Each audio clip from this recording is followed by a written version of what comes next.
دنیا کا وہ اتہاس جسے سن کر دہل جائیں گے آپ، دنیا کا وہ اذان جسے مکمل کرنے کے لیے 22 مسلمانوں کو شہید کر دیا گیا تھا۔ 22 مسلمانوں نے دے دی اپنی جان، ایک اذان مکمل کرنے کے لیے ایک کے بعد ایک شہید ہوتے گئے اور اذان کو مکمل کرتے گئے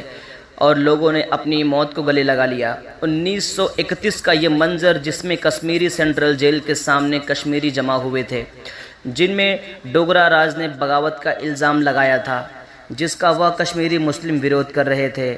دنیا اسلام کی تاریخ کی وہ اذان جس کو 22 شہادتوں کا سوبھاگیہ پراپت ہوا۔ 23 جولائی 1931 شہدائے اذان یعنی کشمیر کا پس منظر 29 اپریل 1931 کے دن شروع ہوتا ہے، جب جموں کے میونسپل باغ میں بقرہ عید یعنی عید الاضحیٰ کی نماز ادا کرنے کے لیے اکٹھا ہوئے مسلمانوں کو نماز ادا کرنے سے منع کر دیا گیا تھا۔ امام مفتی محمد اسحاق نقشبندی نے عید کا خطبہ پڑھ رہے تھے کہ خیم چند نانی ڈوگرا پولیس کے ایک ادھیکاری نے انہیں خطبہ دینے سے اور مسلمانوں کو نماز ادا کرنے سے منع کر دیا گیا۔ کشمیری بھر کے مسلمان اس بلا وجہ اور کھلی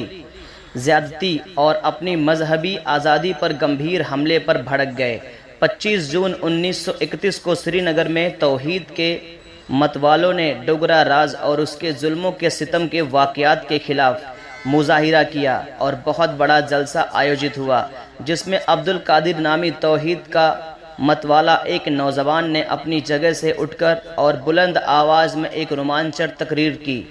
اور وہاں کی اب ڈوگرا راج کا سورج غروب ہونے کو ہے، توحید کے متوالے مسلمانوں کے لیے عمل کا وقت آ چکا ہے اور اب وہ کسی صورت میں بھی ڈوگرا راج کی اسلام اور مسلمانوں کی دشمنی واقعات کو برداشت نہیں کریں گے۔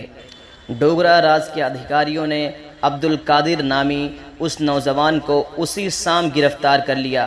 اور اس پر ڈوگرا راج کے خلاف بغاوت کا مقدمہ درج کر لیا گیا۔ عوام کے غم اور غصے کے خوف کے ڈوگرا راج نے جیل کے اندر ہی مقدمہ کی کارروائی کا فیصلہ کر لیا، جبکہ مسلمانوں کا مطالبہ تھا اور عبد القادر کا مقدمہ کھلی عدالت میں چلایا جائے تاکہ وہ بھی مقدمہ کی سنوائی میں شریک ہو سکے۔ 13 جولائی 1931 کا دن آیا اور عبد القادر نے مسلمانوں کی کارروائی سری نگر کے کیندریہ جیل کے اندر جاری تھی، جبکہ جولائی کی گرمی پرواہ نہ کرتے ہوئے بھی جیل کے باہر لاکھوں مسلمان اس کارروائی کو دیکھنے کے لیے جمع تھے اور مطالبہ کر رہے تھے کہ مقدمہ کی کارروائی کھلی عدالت میں کی جائے۔ اسی دوران ظہر کی نماز کا وقت ہو گیا۔ شامہ توحید کے ان متوالوں نے نماز کو اے ظہر ادا کرنے کے لیے اپنی صفائیں درست کرنے میں شروع ہو گئے، مطلب لائنوں میں کھڑے ہو گئے۔ ان لوگوں میں ایک مسلمان مرکزی جامع مسجد سری نگر میں اذان دینے کے لیے کھڑا ہوا۔ ابھی اللہ اکبر کی آواز فضا میں گونجی ہی تھی کہ اس کے ساتھ گولی چلنے کی آواز بھی سنائی دی۔ مؤذن کو گولی مار دی گئی تھی۔ اس شخص کو شہادت کا درجہ مل چکا تھا، مگر اسلام پر مر مٹنے والے اس کی پرواہ کیے بغیر اس پر اذان کا ادھورا کیسے چھوڑ سکتے تھے۔ ایک دوسرے شخص آگے بڑھا تاکہ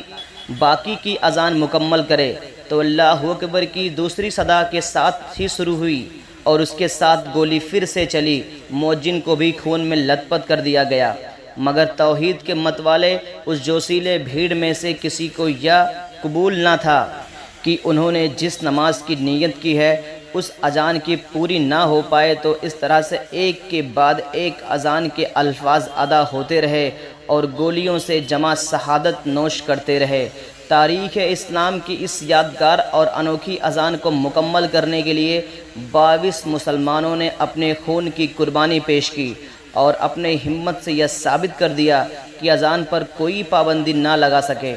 اور نہ لگ سکے۔ یہ امام والوں کے لیے ایک سبق ہے اور ان شہیدوں کے نماز میں جنازہ میں لاکھوں کے لاکھوں تعداد مجمع تھا اور اس طرح سے 22 شہادتوں والی اذان مکمل ہوئی۔ دوستو، اگر آپ کو ہماری یہ ویڈیو پسند آئی ہو تو لائک، سبسکرائب، شیئر کریں اور اس میسج کو آگے اور